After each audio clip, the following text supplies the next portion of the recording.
आमचा एक क्लायंट आहे, त्यांनी 6 महिन्यापूर्वी ठरवलं होतं की तो रोजचे 50 बर्गर विकत असणार आणि आता 3 ते 4 महिन्यापासून तो दिवसाला ऍव्हरेज 150 ते 200 बर्गर विकतोय. कधी कधी तर त्याला 400-500 बर्गरची पण ऑर्डर येते. आता हे त्यांनी मॅनिफेस्ट केलं, पण काय होतं माहिती का मित्रांनो, तो दिवसाला 400 बर्गर विकू नाही तर 500 बर्गर विकू, त्याला दिवसभर तिथं उभं राहणं हे इम्पॉर्टंट आहे. म्हणजे त्याला 12 तास 13 तास तिथं असल्याशिवाय हे तो पैसे कमवू शकत नाही. मग उद्या जर त्याला प्रॉफिट वाढवायचा असेल या बिझनेस मधून, तर तो कसा वाढवणार? हे बघा, प्रत्येक बिझनेस मध्ये ना नवीन नवीन रस्ते असतात पैसे कमवण्याचे. आता बर्गर विकून पैसे कमवणे हा एक रस्ता आहे आणि दुसरा रस्ता आम्ही असा तयार केला की तेच बर्गरची रेसिपी आम्ही मार्केटमध्ये सेल करणार आणि बाकीच्या उद्योजकांना मदत करणार त्यांचा स्वतःचा बिझनेस उभा करण्यासाठी. कारण की आमच्या क्लायंटकडे 8 वर्षाचं नॉलेज आहे, तो जे पण काय करतोय आणि त्याच्या रेसिपीज ऑलरेडी मार्केटमध्ये एकदम टॉपला चालल्यात. तर आम्ही काय विचार केला आता की याच रेसिपी आता सगळ्या मराठी उद्योजकांना शिकू. कारण की आमच्या क्लायंटचं मनापासून इच्छा आहे की जेवढे पण मराठी लोक आहेत त्यांचा स्वतःचा बिझनेस असायला हवा आणि हाच दुसरा रस्ता वापरून आम्ही आमच्या क्लायंटचा प्रॉफिट 2.5 लाखांनी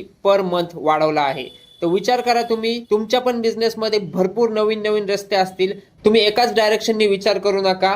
भरपूर प्रमाणात स्ट्रॅटेजीज आहेत मार्केटमध्ये. तुम्ही थोडेसे पुस्तकं वाचा, तुम्ही बघा दुसरे बिझनेसवाले काय करतात आणि कसे पैसे कमवतात. तुमचा पण प्रॉफिट आरामशीर डबल होऊ शकतो.